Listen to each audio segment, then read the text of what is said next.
সব অনির্বাণ থেকে অনির্বাণ চৌধুরী কথা বলছিলাম। হ্যাঁ বলুন দাদা, বলুন হ্যাঁ, বলুন। বলছি নতুন বছরের শুভেচ্ছা। আমার তরফ থেকেও শুভেচ্ছা রইলো দাদা। আচ্ছা, বলছি আপনাদের তো আগামী 7 তারিখে ডিএ মামলার শুনানি, হুম সেই ব্যাপারেই একটু আমার প্রচুর দর্শক জানতে চায়, সে কারণেই আপনাকে ফোনটা করা। আচ্ছা বলছি, এটা তো 14তম শুনানি হবে, তাই তো? হ্যাঁ, গত আপনার 15ই জুলাই 2024 আপনার 13তম মামলা উঠেছিল, হুম কিন্তু মামলা শোনা হয়নি। হুম। তারপরে 6 মাস পরে এই আগামী 7 তারিখে আবার মামলাটা উঠতে চলেছে। আমরা আজকে অর্থাৎ 6 তারিখে হুম। দিল্লি যাচ্ছি এবং 7 তারিখে মামলাটা হবে। হওয়ার পরে আমরা আবার ব্যাক করব। এখন যেটা হচ্ছে 14তম মামলা হিসাবে উঠতে চলেছে এবং আমরা যে কজ লিস্ট পাবলিশ করেছি, আচ্ছা, মানে সুপ্রিম কোর্ট। কত নম্বর সিরিয়াল আছে? হ্যাঁ, একদম 45 নম্বর সিরিয়াল আছে।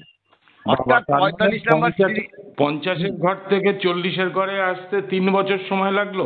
হ্যাঁ, আগে 60 ছিল, 45 এসছে এখন। তাও আবার মাননীয় প্রধান বিচারপতির পরিবর্তন হওয়ার পরে আমরা লক্ষ্য করেছি, একটা নোটিফিকেশন জারি করেছিল আমাদের হচ্ছে মিসলেনিয়াস মামলা হিসাবে ওখানে দর্জ আছে। এই মিসলেনিয়াস মামলাগুলো আপনার ফার্স্ট হাফে শোনা হবে বলে নোটিফিকেশন জারি হয়েছিল। আচ্ছা। হ্যাঁ, সেক্ষেত্রে আমরা লক্ষ্য করলাম যে 45 নম্বরটা একদম শেষ মামলা হিসাবে ফার্স্ট হাফে রয়েছে। হুম। তারপরে 46 থেকে 2টো থেকে শুনবে, অর্থাৎ 1টা থেকে 2টো পর্যন্ত টিফিন আওয়ার, তারপরে 2টো থেকে আবার সেকেন্ড হাফ বসে, সেখানে 46 নম্বর থেকে। মানে ফার্স্ট হাফের লাস্ট সিরিয়াল হচ্ছে আপনাদের? একদম ফার্স্ট হাফের লাস্ট সিরিয়াল হচ্ছে আমাদের 45 নম্বর। কিন্তু এখন কি হবে শুনানি? দেখুন ব্যাপারটা কি, শুনানি হবে কি হবে না এই মুহূর্তে তো আমরা বলতে পারবো না। হুম। সেটা সম্পূর্ণ বিচার ব্যবস্থার উপরে নির্ভর করছে। হুম। এখন কতটা তাড়াতাড়ি তারা মামলাগুলো শুনবে, হ্যাঁ, শোনার পরে আমাদের 45 নম্বর আসবে, তারপরে সে শুনবে, সেটা 7 তারিখ ছাড়া আমরা আগে থেকে বলতে পারবো না। তবে দেখুন, সবসময় তো আমরা আশা রাখি যে এবার মামলাটা শোনা হবে। হুম। আমরা লক্ষ্য করেছি মাননীয় প্রাক্তন যে প্রধান বিচারপতি, তার আমলে আপনার 13 বার উঠেছে।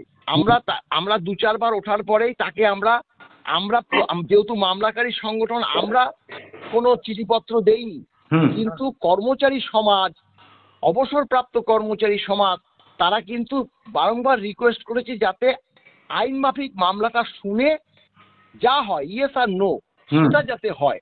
কিন্তু তাতেও কর্ণপাত করতে আমরা দেখিনি এবং প্রধান বিচারপতির পরিবর্তন ঘটেছে। আমরা আশা রাখছি এই 14তম মামলা হিসাবে 7 তারিখে মামলাটা শোনা হবে, এটা আশা রাখছি। এখন কি হবে সেটা দাদা আমরা বলতে পারছি না। সেটাই আমরা শুনেছিলাম যে এই মামলাটা যেটা 7 তারিখে হবে, সেখানে নাকি বিস্তারিত শুনানি হবে, তা সেই একদম। অবকাশটা নিয়েও একটা প্রশ্ন চিহ্ন থেকে যায়। হ্যাঁ হ্যাঁ, একদম। ওখানে অর্ডারই করে দিয়েছিল 15 তারিখে, যে মামলা পরবর্তী যে অর্ডারটা বেরোয়, 2 লাইনের অর্ডারই বেরিয়েছিল। হুম। সেখানে বলাই ছিল যে লেন্দি হিয়ারিং হবে, হুম। সেই কারণে মামলাটা আগামী মানে 7 তারিখে জানুয়ারি মাসে শোনা হবে। হুম। তা লেন্দি হিয়ারিং যদি শোনা হয়, হোক না। লেন্দি হিয়ারিং এ যদি আপনার অর্ধেকও শোনা হয়, হুম। 2 দিন ধরে শোনা হয়, 3 দিন ধরে শোনা হয়, হোক, আমাদের আপত্তি কিছু নেই। সেখানে মামলাটা শোনা হোক, এইটুকুই আমরা আমাদের দেশের সর্বোচ্চ আদালতের কাছে আমরা আবেদন জানাচ্ছি, নিবেদন জানাচ্ছি। তো আপনাদের পক্ষ থেকে কি এরকম কোনো প্ল্যানিং আছে যে নতুন বিচারপতি, প্রধান বিচারপতি যিনি এসছেন সম্মানীয় সঞ্জীব খান্না, তাকে কোনো চিঠি দেওয়া হবে যে যাতে এরপরে ডেট, মানে কজ লিস্টে সিরিয়ালটা আগে আসে এবং বিস্তারিত শুনানির একটা অবকাশ হয়? দেখুন, উনি তো মাত্র মানে দায়িত্বভার গ্রহণ করার পর আমাদের জানুয়ারি মাসের 7 তারিখে উঠছে। আমরা ওনাকে এখনো পর্যন্ত কোনো চিঠিপত্র দেইনি। হুম। 7 তারিখ চলে যাওয়ার পর মামলাটা কবে আবার ডেট পড়ে, যদি দেখি দিন 7 পরে, 10 দিন পরে পড়েছে, সেক্ষেত্রে দেওয়ার কোনো প্রশ্ন নেই। হুম। কিন্তু আবার যদি 3 মাস 4 মাস পরে যদি মামলাটা পিছিয়ে যায়, হুম। তাহলে তো নিশ্চয়ই আমরা মানে আমাদের আইনজীবীকে দিয়ে সেটাও তিনি মানে সেই যে নোটিফিকেশনটা জারি করেছে, হুম। সেখানে বলেছিল যে হার্ড কপি বা ইমেলের মাধ্যমে যদি মামলা যদি এগিয়ে নিয়ে আসতে হয় তাহলে আবেদন করতে পারে। সেক্ষেত্রে আমাদের আইনজীবীকে দিয়ে আমরা মামলাটা একটা নির্দিষ্ট দিনে ফিক্সড করার কথা নিশ্চয়ই করব। এবং সব থেকে খারাপ লাগছে আপনাদের জন্য, বিশেষ করে এই মলয় মুখার্জি, আপনি প্রথম দিন থেকে এই মামলা নিয়ে দৌড়দৌড়ি করছেন, আপনি রিটায়ার্ড পারসন। তারপরে দ্বিতীয়ত হচ্ছে কত কষ্ট করে আপনারা পয়সা কড়ি জোগাড় করেন। এটা সরকারের তো মোৎসব করে, মানুষের টাকা নিয়ে মামলা লড়ে, আর আপনাদের তো কষ্টার্জিত পয়সা, পেনশনের টাকা, অন্যান্য পেনশনভোগীদের টাকা এইটা কালেক্ট করে আপনাদের মামলাটা লড়তে হয়। তো এরকম যদি দিনের পর দিন দেখুন, এই ব্যাপারটা ভালো প্রশ্ন করেছেন। দেখুন, ব্যাপারটা হলো বিচার প্রক্রিয়ার তো কতগুলো ধারা আছে। আমরা ট্রাইব্যুনালে গিয়েছি, ট্রাইব্যুনালের পরে আপনার হাইকোর্টে অর্থাৎ উচ্চ আদালতে গিয়েছি। সর্বক্ষেত্রে তারা রায় দিয়েছে যে দিয়ে হচ্ছে সাংবিধানিক অধিকার, শুধু আইনি অধিকার নয়। অর্থাৎ যেখানে সাংবিধানিক অধিকার, তাকে তো খারিজ করার ক্ষমতা আমার মনে হয় দেশের আদালতে থাকা উচিত নয়। সেক্ষেত্রে সরকার যেতে পারে আইনি প্রক্রিয়ার মাধ্যমে। সরকার যদি মনে করে যে আমার এই বিচার প্রক্রিয়া ঠিক হলো না, সর্বোচ্চ আদালতে যেতে পারে, তাতে আমাদের তো কোনো আপত্তি নেই। সর্বোচ্চ আদালতে তারা এসএলপি করেছে, সে করেছে 22শে নভেম্বর 2022, 22শে নভেম্বর 2022, 28শে নভেম্বর 2022 মামলাটা প্রথম উঠেছে। আর 13 নম্বর উঠেছে 15ই জুলাই 2024, আর 14 নম্বর উঠতে যাচ্ছে 7ই জানুয়ারি 2025। তাহলে 22 থেকে 22-এর শেষ দিন থেকে মানে আগামী প্রথম মাস 25-এর এই মামলাটা চলছে। এখন একটা সুপ্রিম কোর্টে মামলা চলতে গেলে তো প্রচুর প্রচুর প্রচুর খরচ। আমরা দেখুন এতদিন এয়ারে গেছি, কিন্তু আমাদের আর অর্থনৈতিক দুর্বলতার জন্য আমরা এবার ট্রেনে যাচ্ছেন। হ্যাঁ, যে কিছু খরচ একটু বাঁচবে, আমাদের সময় হয়তো অতিবাহিত বেশি লাগবে, কিন্তু আমাদের খরচ বাঁচাবার জন্য আমরা এই সিদ্ধান্ত নিয়েছি। এবার ধরুন যদি মামলাটা সেদিনকে এরকম হয় যে আবার পরের দিন শোনা হবে বা তার পরের দিনও শোনা হবে, তাহলে ওখানে থাকা খাওয়ারও হ্যাঁ, কারণ ব্যাপারটা হলো মিসলেনিয়াস হিয়ারিং এর ব্যাপার। এই যে নোটিফিকেশনটা দিয়েছিল তাতে বলেছিল মঙ্গল, বুধ, বৃহস্পতি এই 3 দিন এই ধরনের মামলা উঠবে।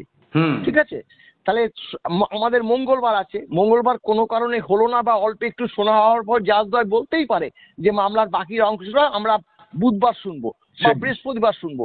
দেখুন, 2-1 দিনের মধ্যে যদি বলে যে আমরা শুনবো, তাহলে সেক্ষেত্রে আমাদের দিল্লিতে থেকে যেতে হবে। হ্যাঁ, থেকে গিয়ে আমরা এই মামলাটা কিন্তু এখন 7 দিন 8 দিন যদি পরের সপ্তাহে পরে, তাহলে আমরা আবার ফিরে এসে আমরা আবার পরবর্তী দিনে যাব। এটাই আমাদের সিদ্ধান্ত।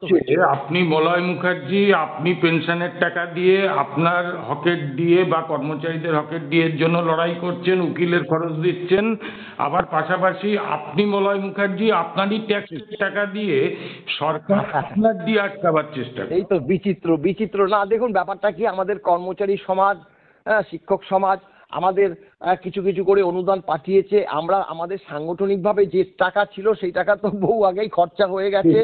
আমাদের বিভিন্ন জেলা কমিটিগুলো আছে, তারা বেশ কিছু টাকা সাহায্য করছে, এইভাবে আমরা চালাচ্ছি। কিন্তু তারাই বা কতদিন দেবে? হ্যাঁ, এই টাকাই বা খরচ করার কথা নয়, এগুলো তো হকের পাওনা। হকের পাওনা। এবং সব থেকে বেশি দুঃখজনক ব্যাপার যেটা হচ্ছে, যারা অবসর নিয়েছে, যাদের আজকে মানে পেনশনটা খুবই কম, তারা যদি ডিএটা পায়, একটুখানি যতদিন বেঁচে থাকবে তারা একটু স্বাচ্ছন্দ্যে বেঁচে থাকতে পারবে। আমার কাছে বারংবার যেটা ফোন আছে, যারা অ্যাক্টিভ কর্মচারী থেকেও কিন্তু অবসরপ্রাপ্ত কর্মচারী, যে মলয়বাবু কি হবে, ডিএটা পাবো, আমাদের খুব খারাপ লাগে। এমনকি তারা অনেকে গত হয়ে গেছে। মানে ধরুন আমাদের কিছু মানে অনুদান দিয়েছে, কিন্তু পরবর্তীকালে তিনি চলেও গেছেন। তাহলে বুঝুন একটা, যে এটার মানবিকতা দিকটা তো দেখতে হয়। ঠিক, একটা তাহলে শুধু কি আইনি দেখতে দিলে হবে যে মামলাটা এতদিন হচ্ছে, ডিএটা তারা পাচ্ছে না, 2009 সাল থেকে ডিএ পাওয়ার কথা, সেখানে ডিএটা রাজ্য সরকার দিচ্ছে না, কেন দিচ্ছে না সেটা বিচার করছে না সর্বোচ্চ আদালত ঠিক মতো। 12 বার 14 বার মামলাটা উঠছে, তাই সেটা কি বলবো। আর আমাদের দেশের বিচার ব্যবস্থার যদি এরকম সাধারণ মানুষ, কর্মচারী সমাজ, তাদের তো অনাস্থা একটা চলে আসছে, সেটা তো আসাটা ঠিক নয়। আমরা তো দেশের সর্বোচ্চ আদালত, উচ্চ আদালত, ট্রাইব্যুনাল মারাত্মকভাবে সম্মান করি, ঠিক। তাদের সম্মানীয়ভাবে সবসময় কথাবার্তা বলি, কিন্তু সাধারণ কর্মচারী সমাজ তো আমাদেরকে বলছে, বিভিন্ন সমাজ মাধ্যমে এই এই বিরূপ মনোভাব পোষণ করছে। সেটা তো আমাদের পক্ষে শুনতে ভালো লাগে না, কারণ যেহেতু আমরা তো মামলাটা করেছি এবং সর্বোচ্চ আদালতে সেটা দরজ আছে। এখন যদি সাধারণভাবে, এখন স্বাভাবিক যে তারাও তো অধৈর্য হয়ে গেছে, আর আমরা যদি অধৈর্য হয়ে মামলাটা ছেড়ে আসি, এই সরকারের একটা দৃষ্টিভঙ্গি কি জানেন, যেটা হচ্ছে জানে যে সুপ্রিম কোর্টে একটা মামলা চলাতে গেলে খরচ, প্রচুর খরচ, এই করতে করতে আমরা ওই মামলা ছেড়ে ফিরে আসব, মামলাটা একদম খড়ের গাদায় ঢুকে যাবে, সেটা চাইছে। এবং সম্প্রতি একজন মহামান্য ইউটিউবার তিনি আমার কাছে প্রশ্ন করেছিলেন, মলয়বাবু জানেন যে 1 কোটি টাকা সুপ্রিম কোর্টের একজন আইনজীবীকে আপনাদের ডিএ মামলা, এসএসসি মামলা, এই ধরনের মামলা করছে আমার কাছেও আছে, বেশ কয়েকটা মামলার জন্য 1 কোটি টাকা দেওয়া হয়েছে। হ্যাঁ, তাহলে এগুলো তো আমাদের টাকা, আপনার টাকাও আছে, আপনি একজন সাধারণ নাগরিক, আপনার টাকাও আছে, আমার টাকাও আছে। হ্যাঁ, তাহলে সেই টাকা দিয়ে এইভাবে খরচা করছে 1 কোটি, মানে অর্থাৎ দীর্ঘ থেকে দীর্ঘতর করছে, যাতে আমরা সুপ্রিম কোর্ট থেকে পত্রপাঠ গুটিয়ে আবার চলে আসি। কিন্তু সেটা আমরা করতে দেব না। আমরা প্রয়োজনে মানে বাটি নিয়ে দাঁড়িয়ে পয়সা সংগ্রহ করে আমরা শেষ থেকে চাই।